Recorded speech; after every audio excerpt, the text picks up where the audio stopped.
Namaste and Jai Hind, ladies and gentlemen. This is going to be a historic visit. His first sojourn abroad or travel abroad since winning the mandate for a third time, but his first bilateral visit to Russia since 2015 at a time when perhaps the world is far more polarized than it ever was, and Bharat is steadfast on maintaining a multilateral, this entire strategic autonomy kind of a position. This trusted partner versus trusted friend, this equation means a lot for both Russia and Bharat at various levels, ladies and gentlemen.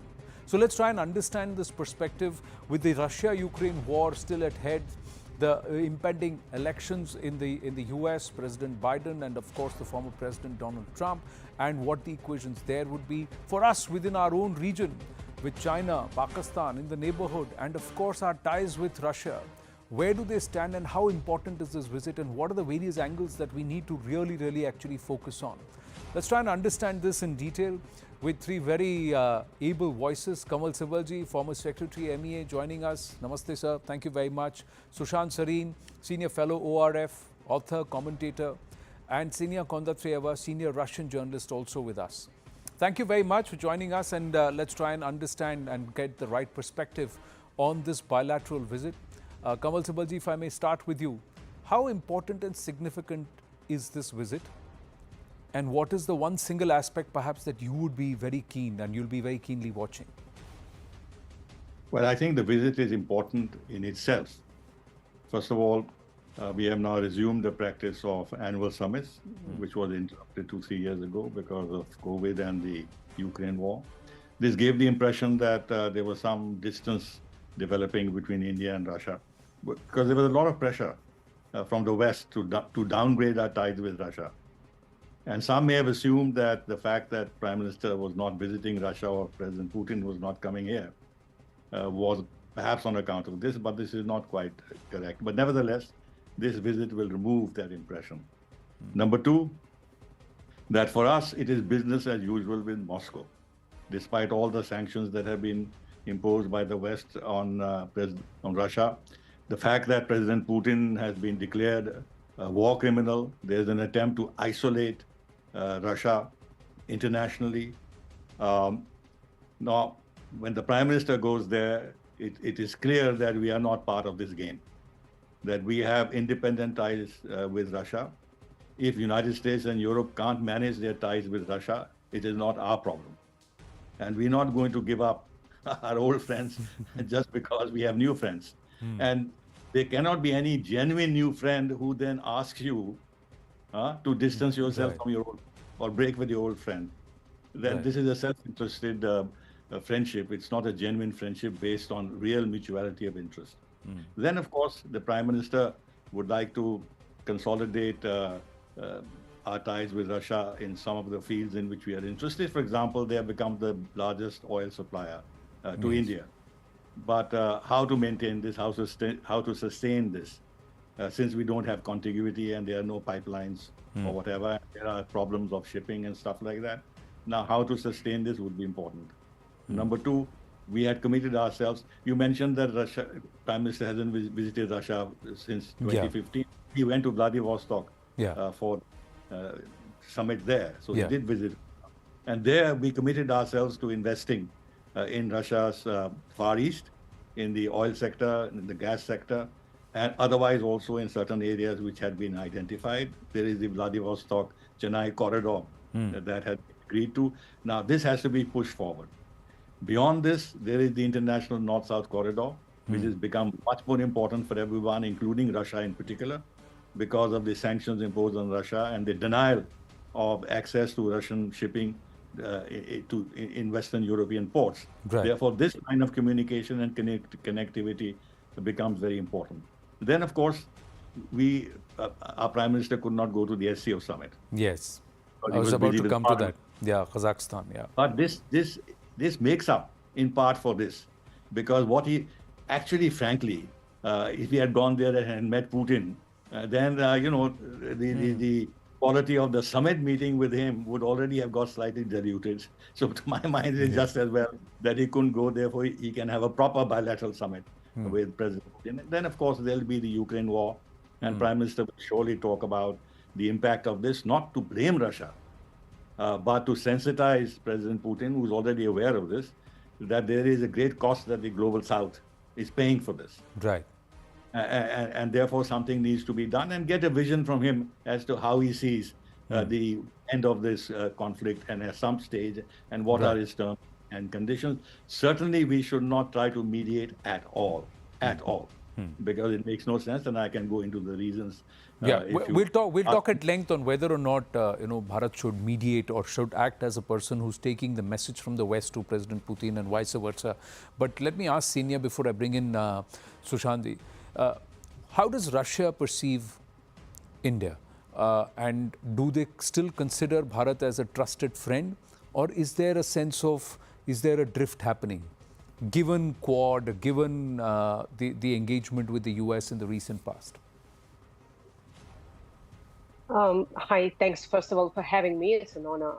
I don't think we should even consider anything like a drift. Again, what you read in the Western media, and that's where most of the people get information on Russia from, you may get all these kind of ideas. But especially last 2 years since the outbreak of the conflict, I think the way India handles its foreign policy, first of all, it's lauded. I mean, people even, common men in India, forget the experts and diplomats, but even the common people talk about India's balancing act. Can you imagine? These taxi drivers talk about this. So there is a lot of appreciation. And I think that friendship that we used to have during Soviet times, I've not experienced that, I'm a bit younger, but what you read and what you hear from people, I think that got just revived in the past 2 years. And if you see the way the relationship has been taken forward, despite we didn't have meetings since 2018 or 19, the bilateral summits tradition was disrupted, but then you look at where relationship, the economic ties stand today, just in the past 2 years. I mean, it's 4 or 5 times more than it was before. So I think that also, I mean, that's a fact, right? It's not just a perception. So I think that speaks a lot about where we stand today. But from Russia's point of view, what's the expectation with this visit? What are perhaps one of the key 2-3 boxes that Russia would want ticked by the time the Prime Minister departs for Vienna? Sure. I don't think there is any doubt around where India stands in terms of its, again, foreign policy and balancing Russia and the West. But there is a lot to be, as Mr. Sabal also mentioned, a lot to be talked about.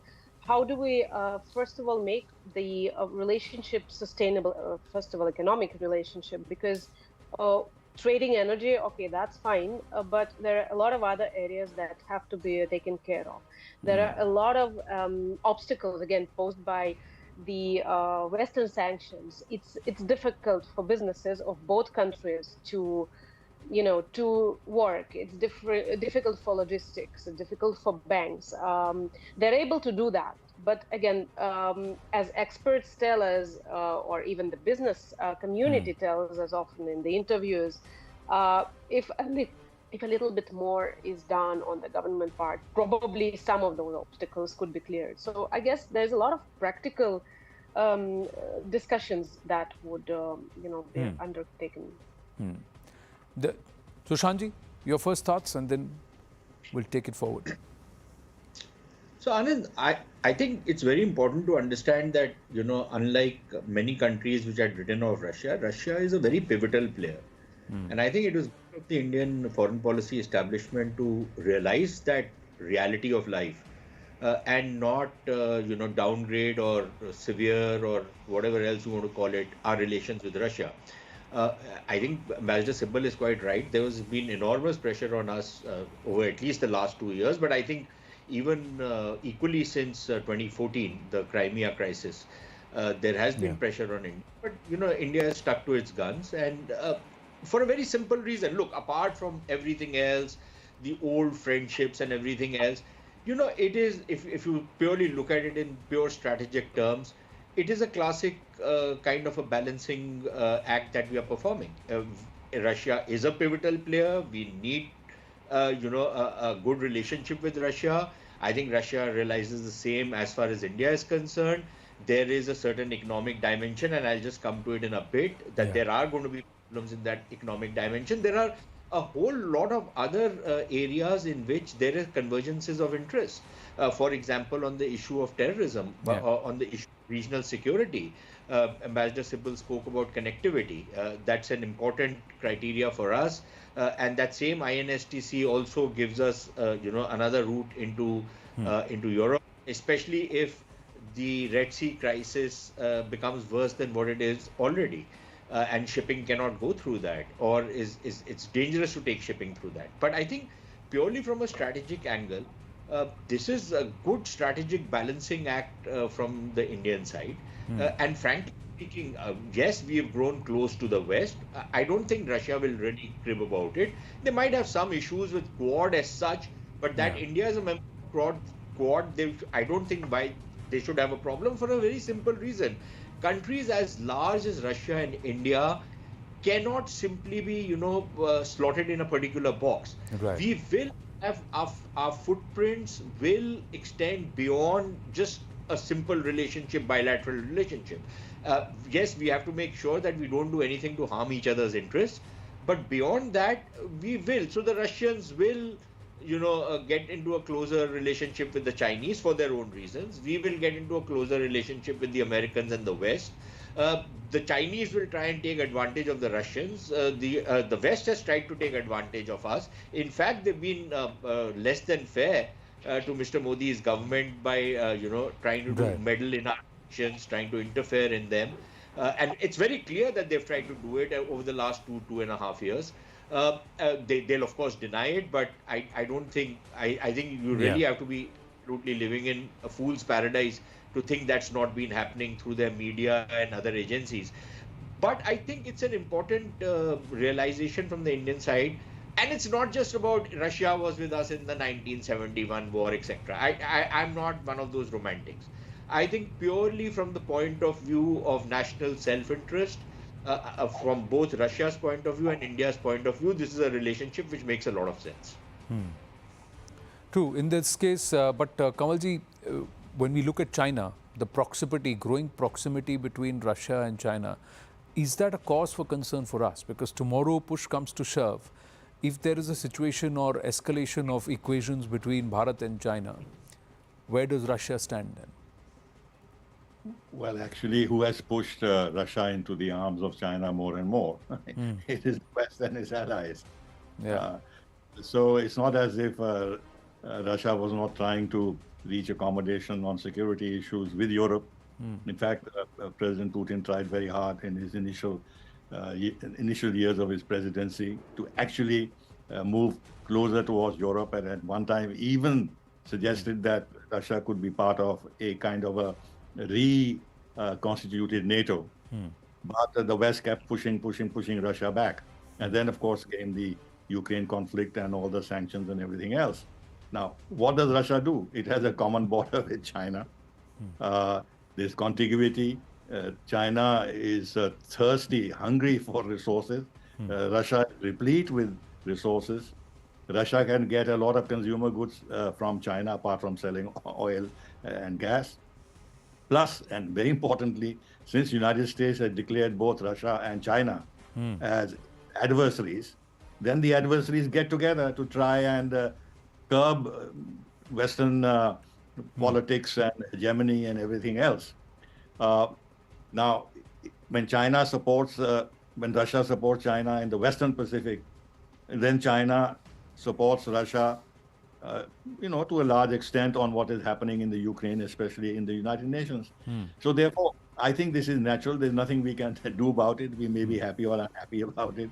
There's nothing we can do. But of course, the Russians can use the same argument that you are getting very close to the United States and therefore it's an issue with us. But they don't raise this as an issue with us. Then the second thing is that despite all this, we are part of BRICS, we are part of SCO. Even the RIC has not been fully abandoned yet. So there are platforms on which we are working, and we are working through consensus. And therefore, China cannot have its way entirely in these organizations because India has a say, Russia has a say. And finally, if Russia is not going to accept the hegemony of the United States or NATO, it's not going to accept the hegemony of China. One can go into the details of this. Russia will balance China by maintaining its ties with India. And India will maintain its close ties with Russia in order to have a better balance in this triangular relationship between India, China, and Russia. So there's a community of interest between us and Russia, even with regard to China. Now, when it comes to an actual conflict on the ground, we have stayed neutral on the conflict in Ukraine. Therefore, I don't think we should therefore have an expectation that given this ties between Russia and China today, or for that matter, in terms of just pure balancing that we are talking about, that we should expect Russia to support us. And if it comes to a conflict with China, I don't think we can also count on the United States so far as our land frontiers. No, but we are aware of the reality of the situation, and we have to have a very mature, pragmatic policy where we accept realities and try to extract the best out of given situations, both positive and negative. No, but that's where the concern comes right now, because there is a slowdown in terms of supply of spares. The remaining batteries of the S-400 systems, supplies for a lot of the Russian equipment, and also airplanes where we want to buy more of the Sukhois or Russian airplanes to increase and add to our fleet. The strongest point of our fleet, aside of the Rafale today, is remain the Sukhois and the Russian-made aircrafts. So how do we then look at it, and should we draw a comma or this one there, that the proximity to China, engagement, could also impact our internal issues with China and with Pakistan? Sushant, Sareen, and then I'll go to Senia. Yeah. So, Anand, I think it's important to realize that the problem of spares is a long-standing one. It's not a new problem. It might have got a little more exacerbated because of the crisis in Ukraine, but this has been a problem, and this has been an issue that has actually forced India also to diversify some of its defense supplies. And frankly, while everything else is going well between India and Russia, and some of the Russian equipment is absolutely top class, but the fact of the matter remains that, there has to be that security of supplies coming in so that we are not found wanting. And this is an issue which needs to be taken up with Russia, and I'm sure it is at various levels. So this is one part of it. The other part of it is larger economic relationship. Yes, over the last couple of years, partly because we're buying large energy supplies from Russia, that the trade volumes have actually boomed. Right. But if you look at the composition of trade, there are problems in that. How do we deepen that the trade relationship? How do we expand the commodities that we trade? That is one part of it. But a bigger problem which we need to sort out, and I think we need to work on, is what is going to be the payment mechanism.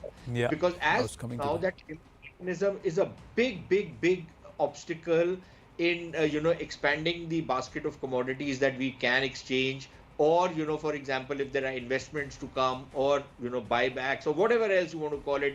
There are 500 things that happen in international trade. But if you don't have a reliable payments mechanism, then you cannot deepen that relationship. And we haven't yet managed to fix it. We managed some workarounds, but that's not a very sustainable, durable kind of a solution.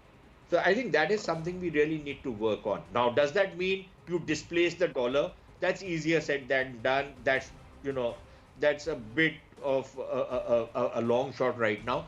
But something below that has to be thought of, so that we can continue with the economic level relationship and deepen it further. Right. Senia, your thoughts on that? I totally agree with the previous speaker. The payment mechanism is something that one of those obstacles that I mentioned before, yes, you and did. it has to be decided. So there are, again, levels at which it has to be discussed, right? Because one thing is two governments decide on certain moves, but businesses are doing business together, right? When we are not talking about energy trade, which is done by state run or state owned energy companies. When we talk about other areas of the business, and I'll tell you that despite there is not much in the public space, there are a lot of moves, be it IT, be it innovations, be it even some sustainable innovations and climate. There are lots of small initiatives that the businesses are trying to take. The problem is, again, sanctions.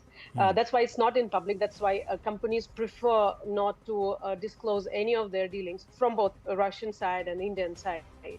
But somehow they try and manage, right? So it's taking up very slow. So how much, again, Indian companies that have a lot of exposure to the US and the European markets, how much they are going to risk. A good example, since the outbreak of the conflict, and it's again about Right. Russia and China coming closer, see what happened on the economic side.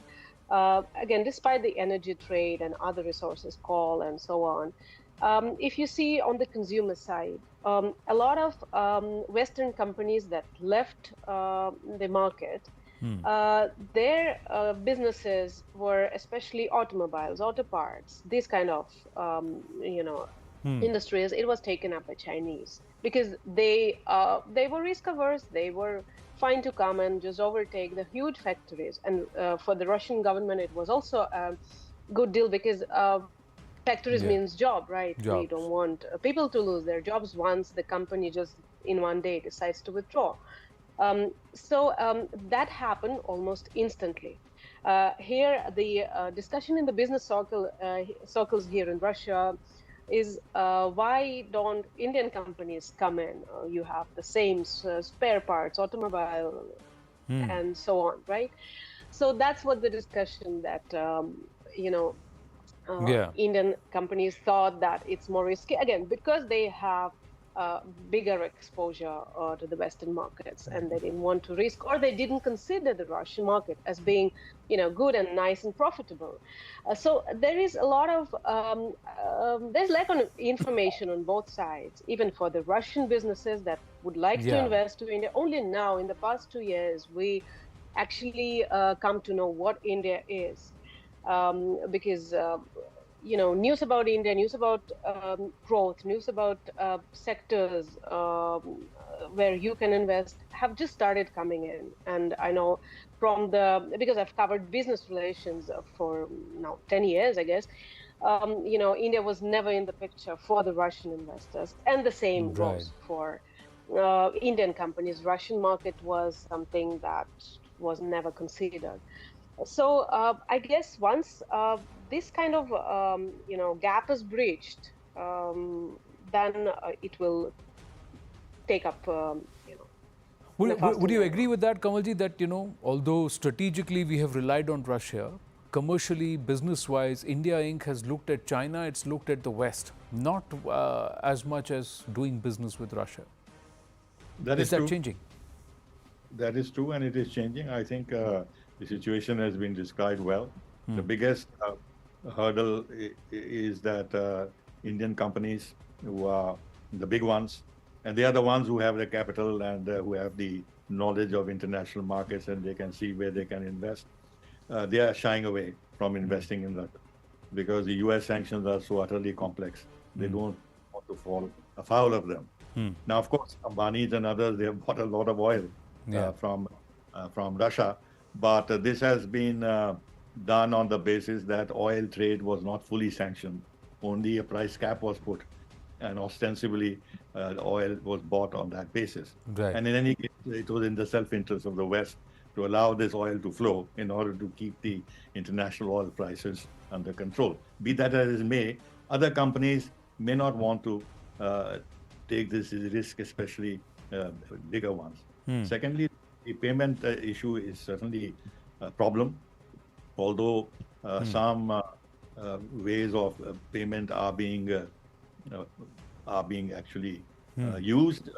But if you want to really bolster trade and raise it to some very substantial levels, then you have to decide on what currencies you use. Now, insofar as Russia and China are concerned, it's very convenient because Russia buys enormously from China, and China is buying a lot of raw materials and natural gas and oil from Russia. Therefore, they can trade in their national currencies, which is, and President Putin has said that 80% of the $200 billion trade between Russia and China is being done in their national currencies.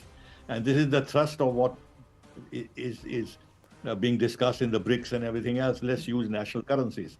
But in the case of India, the Russians, we cannot sell as much to Russia as the Chinese can, whereas the volumes of what we are buying in terms of oil have exponentially increased, and today the trade has reached $70 billion. Most of it is. Now, I read interestingly a few days ago that we have sold aluminium sheets. Yes. To Russia, whereas Russia is one of the biggest producers of aluminium in the world. Now, there are new initiatives, maybe not sufficient in terms of volume and numbers and this and that, but as was said just now, there is an effort to widen the trade basket and see how we can increase the volume of trade. But this is going to be a challenging task because of sanctions and payment systems and lack of knowledge, though, of course, I think that was rightly said, that Russia is now looking seriously at the And should we also not, as a nation, try to understand what Russia actually wants, and can we manufacture that? Because we want to do a major manufacturing push, Sushantji. So if we are increasingly looking at de-dollarization, we want to be the one-plus option or be option beyond China, then we really need to become a manufacturing hub along with being a services hub if we really want to be a developed nation by 2047. So is this not something that we can look at? Can we not identify what Russia actually wants in terms of manufacturing, build those capacities, and try and get to a place where we can directly trade in each other's currencies at whatever level? Yep. Anand, those kind of capabilities we need to do not simply because we are looking at the Russian market. Those kind of capabilities we need to develop because we want to develop India. And of course, those capabilities can become very useful, for example, in supplying stuff which the Russians want. But for that, again, I think we can keep looking at it, but there are a lot of things we need to fix in the kind of legal and regulatory frameworks that we have in India, which actually discourage, which penalize manufacturers. Thank you very much for having a very frank, honest conversation, and hope this builds certain amount of perspective beyond just the entire aspect of where we stand with vis-a-vis the Ukraine conflict. Thank you. Thank you very, very much. With that, it's a wrap on this edition of The Right Perspective. Do stay with us here at CNN News 18 on our continuous coverage, focused coverage on Prime Minister's visit to Russia. Bye for now.